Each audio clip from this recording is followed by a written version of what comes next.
दोस्तों, आपके जो कॉल और जो कमेंट्स के जरिए हमें जो रिस्पॉन्सेस मिल रहे हैं उनमें हमारे बहुत से जो व्यूवर्स हैं हमें पाइल्स और फिशर के बारे में बहुत सारे सवाल पूछते रहते हैं और उनके ये सारे सवाल जानने के बाद हमें ये समझ आया है कि हमारे बहुत से व्यूवर्स पाइल्स और फिशर की जो बीमारी है और उसके जो उपाय हैं उनके बारे में बहुत ही कंफ्यूज है।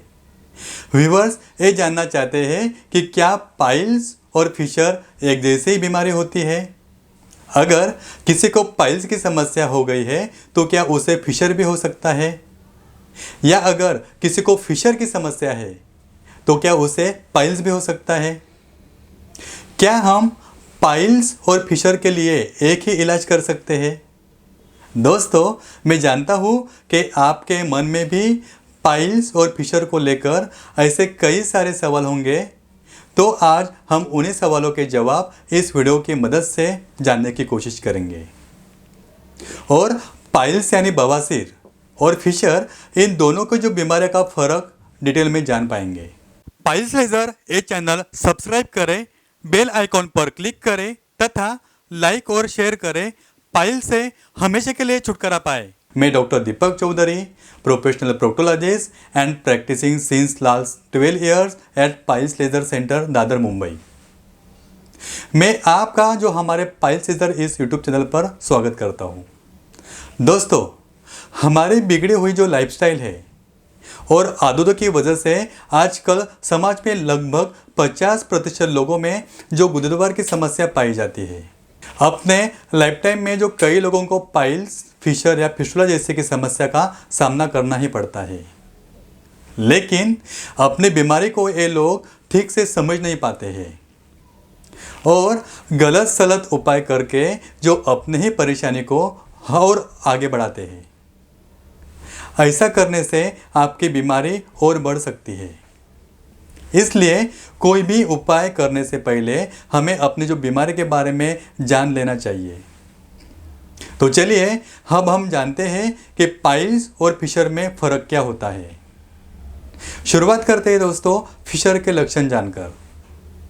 दोस्तों, फिशर की बीमारी में जो टॉयलेट के समय जो गुदद्वार में दर्द होता है, पेन होता है, टॉयलेट होने के बाद मल पर खून का गहरा लाल रंग दिखाई देता है, जो गुदद्वार के आसपास खुजली होती है, जलन भी होती है, गुदा की स्किन पर दरार दिखाई देती है और जो दरार है वो महसूस भी होती है।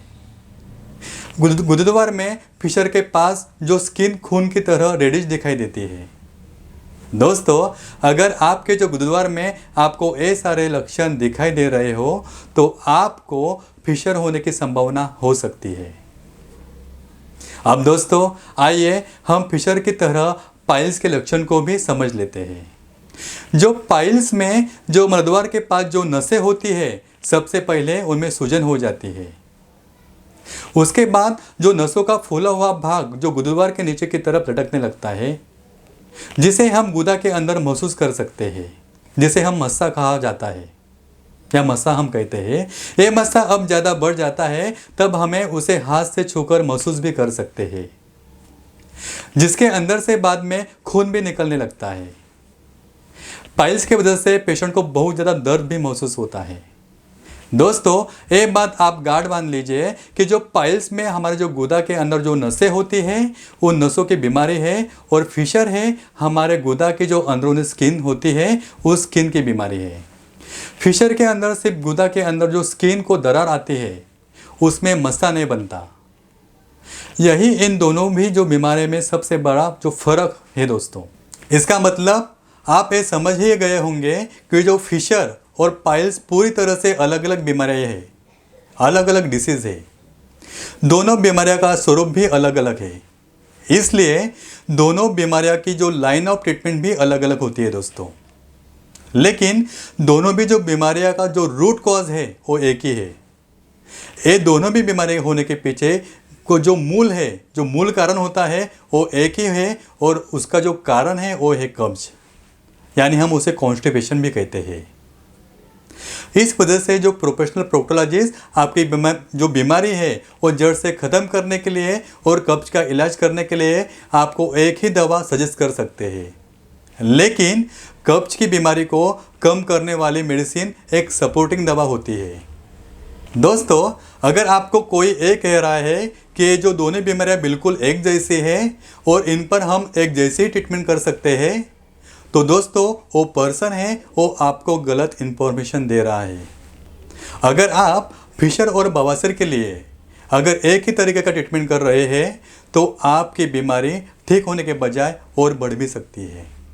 इसलिए यह वहाँ के उपाय करना छोड़कर सबसे पहले आप किसी प्रोफेशनल प्रोक्टोलॉजिस्ट या कोई मूलव्याध भगेंद्र तज्ञ है उससे कंसल्ट करिए या फिर जो अपने फैमिली डॉक्टर की सलाह ले। दोस्तों, दूसरा सवाल पेशेंट अक्सर पूछते हैं कि फिशर की वजह से बवासीर और क्या बवासीर की वजह से फिशर भी हो सकता है। देखिए दोस्तों, हमने अभी देखा कि जो दोनों बीमारी का रूट कॉज एक ही होता है। यानी अगर किसी को पाइल्स की बीमारी है और कब्ज की भी समस्या है, कॉन्स्टिपेशन की समस्या है, तो आगे जाकर उसे टॉयलेट हार्ड हो रहा है तो ऐसे पेशेंट को पाइल्स के साथ फिशर होने की संभावना बनी रहती है। लेकिन दोस्तों, ये जान लीजिए कि ऐसा नहीं है कि किसी पेशेंट को अगर फिशर की समस्या है तो आगे जाकर उसे पाइल्स की समस्या भी होने ही वाली है, या फिर जिस व्यक्ति को पाइल्स है, बवासीर है, तो उसे फिशर की समस्या भी होगी। ऐसा कोई 100% प्रूवन रिसर्च या डेटा नहीं है जिसमें पेशेंट को एक बीमारी की वजह से दूसरी बीमारी भी हुई है। इसलिए ये सोचना गलत है कि फिशर के वजह से पाइल्स और पाइल्स के वजह से फिशर की बीमारी किसी पेशेंट को हो सकती है। अब क्वेश्चन ये है कि ये जो बीमारी है कैसे ठीक हो सकती है। दोस्तों, फिशर की समस्या कोई बहुत बड़ी समस्या नहीं होती है, वो जो है समस्या शरीर अपने आप ठीक कर लेता है। लेकिन पाइल्स की समस्या को ठीक करने के लिए आपको ट्रीटमेंट या कोई दवाई की ज़रूरत पड़ सकती है। दोस्तों, अगर आप पाइल्स के लिए अगर कोई ट्रीटमेंट लेना चाहते हैं तो दोस्तों आज के टाइम में लेज़र ट्रीटमेंट पाइल्स के लिए सबसे असरदार ट्रीटमेंट है। जी हाँ दोस्तों, लेज़र थेरेपी की वजह से हम बिना किसी तकलीफ, बिना किसी काटछाट और बिना किसी दवा के बस 1 या 2 घंटे के अंदर पाइल्स की तकलीफ के हमेशा के लिए छुटकारा पा सकते हैं। ये ट्रीटमेंट सच में पाइल्स की समस्या के लिए सबसे असरदार ट्रीटमेंट है। आप किसी अच्छे जो प्रोक्टोलॉजिस्ट का या अपने जो फैमिली डॉक्टर से भी बात कीजिए। दोस्तों, ऐसे सवालों के जवाब जिन्हें हमारे जो कुछ व्यूअर्स फ्रिक्वेंटली पूछ रहे हैं, अगर आप पाइल्स या फिशर की बीमारी के बारे में डिटेल इन्फॉर्मेशन पाना चाहते हैं तो इन दोनों सब्जेक्ट पर हमने 2 अलग अलग वीडियो बनाए हैं, जिस वीडियो की लिंक जो है हमने डिस्क्रिप्शन में भी देकर रखी है। जी हाँ दोस्तों, अगर आप चाहें तो वो वीडियो भी आप देख सकते हैं। दोस्तों, आज का एपिसोड आपको कैसा लगा? इस एपिसोड को आपकी कितनी मदद मिली ये हमें आप ज़रूर बताएं। अगर आप हमसे इस विषय में और कुछ सवाल पूछना चाहते हैं तो हमें डायरेक्टली आप कॉल कर सकते हैं, नीचे कमेंट बॉक्स में कमेंट कर सकते हैं, हमें इमेज के जरिए या फिर हमारी जो वेबसाइट है www.pileslaser.com, वो जो हमारे वेबसाइट है वो विज़िट करके भी आप हमसे संपर्क जरूर कर सकते हैं। चलिए दोस्तों, इसी नोट पे मैं आपसे इजाज़त लेता हूँ। फिर मिलेंगे नए वीडियो में नए सब्जेक्ट के साथ। तब तक के लिए गुड बाय, धन्यवाद।